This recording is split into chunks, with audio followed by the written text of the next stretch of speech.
ఏంది అంటే నీకు ఎన్నో అన్ఫోర్సీన్ బయటకు వస్తుంటాయి, ఒక డిస్ట్రక్షన్స్ వస్తుంటాయి, డిసప్పాయింట్మెంట్స్ వస్తుంటాయి, నేను డీమోటివేట్ చేసేవాళ్ళు ఉంటారు. ఇలాంటి డీలు ఎన్ని ఉన్నా సరే దాన్ని ఢీ కొనాలంటే ఒక డిటర్మినేషన్ ఉండాలి. అది వెరీ మచ్ ఇంపార్టెంట్. అంటే బెదరకూడదు, మన ధ్యేయం చెక్కు చెదరకూడదు, అకుంఠిత దీక్షతోటి ముందుకు వెళుతూ ఉండాలి. నా విషయానికి వస్తే కనుక నేను వచ్చిన కొత్తలో డెఫినెట్లీ నన్ను డిసప్పాయింట్ చేసిన వాళ్ళు ఉన్నారు. నేను హీరోగా ఎదుగుతున్న సమయంలో, హీరోగా 4-5 సినిమాలు చేస్తున్న సమయంలో కొంతమంది ప్రొడ్యూసర్స్ నన్ను ఒక తక్కువ స్థాయి రౌడీ వేషాల కోసం అడిగారు. కొత్తలుడు అని, కొత్తపేట రౌడీ అని, అలా మోసగాడని ఇట్లాగా అడుగుతుంటే పెద్ద పెద్ద హీరో, నేను పక్క నుంచి మంచి హీరో వేషాలు వేస్తున్నాను. కొన్ని యాంటీ హీరో అయి ఉండొచ్చు, but hero lead man characters వేస్తుంటే ఎక్కడో డిసప్పాయింట్మెంట్ ఉంటుంది. అబ్బా ఏంటి నేను హీరోగా పాజిటివ్ క్యారెక్టర్గా, చట్టాన్ని కళ్ళు లేవు ఇలాంటి సినిమాల్లో హీరోగా చేస్తుంటే నన్ను చిన్న చిన్న రౌడీ వేషాలు ఏమంటున్నారు, నా జీవితం ఏమైపోతుంది, ఇలా కాదు కదా అని అనుకునే పరిస్థితి, వాళ్ళకి ఎదురు చెప్పలేని పరిస్థితి. కానీ లోపల ఒకటే ధైర్యం, ఎన్ని వేషాలైనా వేయనివ్వండి, ఎటువంటి వేషాలు వేయనివ్వండి, నేను ఖచ్చితంగా అలాంటి వాటి కోసం ఎదురు చూస్తాను, అలాంటి ఖచ్చితంగా వస్తాయని ఒక దీక్ష, ఒక నమ్మకం, నాకు ఆ నమ్మకం నిలబెట్టింది.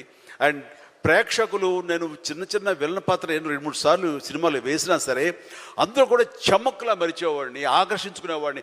ఇడెవడరా భలే చూస్తున్నాడు, శబాష్, నెక్స్ట్ పిక్చర్ ఎత్తుంది చేయాలి, అండ్ ఇతను సాంగ్స్ బాగా చేస్తాడు, ఈ సాంగ్స్ పెట్టి ఇతను హీరోగా చేయాలంటూ ప్రేక్షకుల చేత నేను మనల్ని పొంది, ప్రేక్షకులు సినిమా ఇండస్ట్రీలో ఉన్నటువంటి ప్రొడ్యూసర్ని, డైరెక్టర్ని నన్ను ఖచ్చితంగా పెట్టుకుని తీసేలాగా చేశారు. కాబట్టి ప్రేక్షక దేవుళ్ళకి ఎప్పుడు నేను రుణపడి ఉంటాను.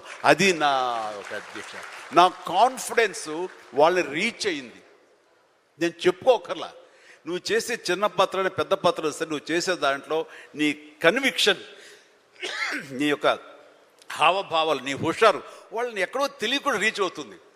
సైకిల్ కుర్రాడు అంటారు మనూరు పాండవులు, అది 5 మందితో పాటు నేను ఒక కుర్రవాడిని. వాళ్ళకంటే పెద్ద క్యారెక్టర్ నాకు లెంగ్త్ ఏమి లేదు, వాళ్ళకంటే స్ఫురద్రూపేం కాదు.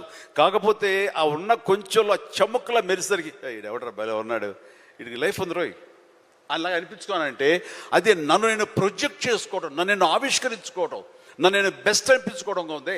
నిరంతరం అదే థాట్తో ఉండి, ఆ నమ్మకంతో ఉంటే ఖచ్చితంగా ఇలాంటి డీలు ఎన్నొచ్చా సరే ధీటుగా ఢీ కొట్టగలం. ఇది నేను చెప్తాను. అంటే ఇంకా ప్రధానమైన ఉదాహరణ చెప్పాల్సి వస్తే, మహానాయకుడిని ఇక్కడ ఉన్నారు, అలిపిరి సంఘటనతో అక్కడి నుంచి పడి లెగిచి ఎంత డీమోటివ్ అయిపోవాలి, చావు తప్పి కన్నులు అట్టపోయినట్లుగా ఆ రోజున పరిస్థితి ఉన్నప్పుడు ఆ విజువల్స్ చూసి ఎక్కడ చెక్కు చెదరలేదు. ఆయన మానసిక స్థైర్యంతో ఉన్నారు. హాస్పిటల్కి వెళ్ళి ట్రీట్మెంట్ తీసుకుని వెంటనే మామూలుగా బయటకు వచ్చారు. కానీ ఎక్కడ సరే బెసికారా, కొంచెం వెనక్కి తగ్గారా, ఆలోచన విధానంలో ఏంటిది అన్నారని ఏమీ లేదు. బ్రహ్మాండమైనటువంటి ఒక కన్విక్షన్ తోటి దీన్ని ఆయన ఎదుర్కొని నిలబడేటువంటి హీరో దాత్తత నేను ఆ రోజున చూశాను నాయుడు గారిలో.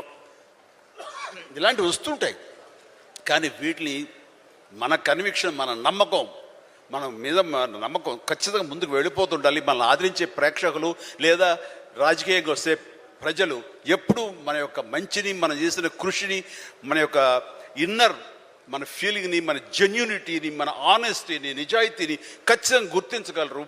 మధ్యలో ఒక్కోసారి ప్రతికూల పరిస్థితులు వస్తాయి, బట్ వాటిని అధిగమించేలాగా వస్తుంది, మనకి రోజులు మంచి రోజులు వస్తాయని కన్విక్షన్ తెలితే కనుక అలాంటి అబ్స్ట్రకల్స్ని ఓవర్కమ్ చేయగలం. దానికి గాను నువ్వు నీ మానసిక ధైర్యాన్ని కోల్పోకూడదు. ఇక్కడ నిలబెత్తున్న నిదర్శనం చంద్రబాబు నాయుడు గారు. అది నేను చెప్పుకొచ్చేది. I can see that you have turned your challenges and hurdles in life as success stories and into success stories. And CBN gar journey or Chiranjeevi gar journey, I'm sure it's not easy. Kani prati okka mettu paikeltu unte, when we come out from those struggles and when we take those learnings, we create a legacy for ourselves, sir. So I'm truly honored to share this opportunity for both of you, and I'm sure everyone in the room will resonate with me. So thank you so much for giving me this lovely opportunity. Thank you, Amma. Wind up chesna. Right. Nenu oka అంటే please క్షమించాలి, ఈ రోజున ఒక చక్కటి సభ, ఒక young girl తన experience నుంచి ఈ రోజున ఒక పుస్తకం రాసి దానిలో ఉండే ఆ క్రీమ్